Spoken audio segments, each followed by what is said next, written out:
नेताजी सुभाष चंद्र बोस, स्वतंत्रता का ज्वलंत दीप। सुभाष चंद्र बोस भारत के स्वतंत्रता संग्राम के ऐसे महानायक थे जिनका जीवन साहस, त्याग और देशभक्ति का प्रतीक है।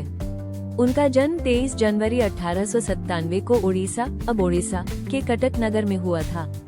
उनके पिता जानकीनाथ बोस एक प्रसिद्ध वकील थे और माता प्रभावती देवी धार्मिक एवं संस्कारी महिला थी। बचपन से ही सुभाष चंद्र बोस में देशभक्ति और अनुशासन की भावना कूट कूट कर भरी हुई थी। सुभाष बाबू पढ़ाई में अत्यंत मेधावी थे। उन्होंने कलकत्ता विश्वविद्यालय से शिक्षा प्राप्त की और बाद में इंग्लैंड जाकर भारतीय सिविल सेवा (ICS) की परीक्षा पास की। यह उस समय की सबसे प्रतिष्ठित नौकरी थी, लेकिन देश की गुलामी उन्हें स्वीकार नहीं थी। उन्होंने विदेशी शासन के अधीन नौकरी करना अपमान समझा और देश सेवा के लिए ICS से त्यागपत्र दे दिया। यह निर्णय उनके साहस और राष्ट्र प्रेम को दर्शाता है। भारत लौटकर सुभाष चंद्र बोस ने महात्मा गांधी और कांग्रेस के साथ स्वतंत्रता आंदोलन में भाग लिया। वे 2 बार कांग्रेस के अध्यक्ष भी बने, लेकिन उनके विचार गांधी जी से अलग थे।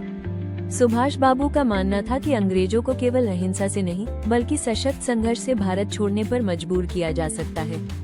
इसी विचारधारा के कारण उनके और कांग्रेस नेतृत्व के बीच मतभेद उत्पन्न हो गए। ब्रिटिश सरकार ने उन्हें कई बार जेल में डाला, लेकिन उनका साहस कभी कमजोर नहीं पड़ा। 1941 में वे नजरबंदी से चुपचाप निकलकर जर्मनी पहुंचे और बाद में जापान की सहायता से आजाद हिंद फौज का गठन किया। उनका प्रसिद्ध नारा "तुम मुझे खून दो, मैं तुम्हें आजादी दूंगा" आज भी देशवासियों में जोश भर देता है। नेताजी ने आजाद हिंद सरकार की स्थापना की और अंडमान निकोबार द्वीपों को शहीद और स्वराज नाम दिए। आजाद हिंद फौज ने "दिल्ली चलो" का नारा लगाते हुए भारत की स्वतंत्रता के लिए सशस्त्र संघर्ष किया। यद्यपि वे पूर्ण सफलता नहीं प्राप्त कर सके, लेकिन उनके प्रयासों ने भारतीयों के मन में स्वतंत्रता की ज्वाला और अधिक प्रज्वलित कर दी।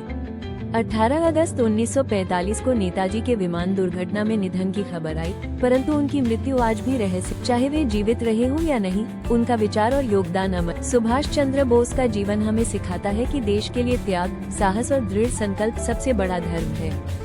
वे सदा युवाओं के प्रेरणा स्रोत रहेंगे और भारत के इतिहास में स्वर्ण अक्षरों में अंकित रहेंगे।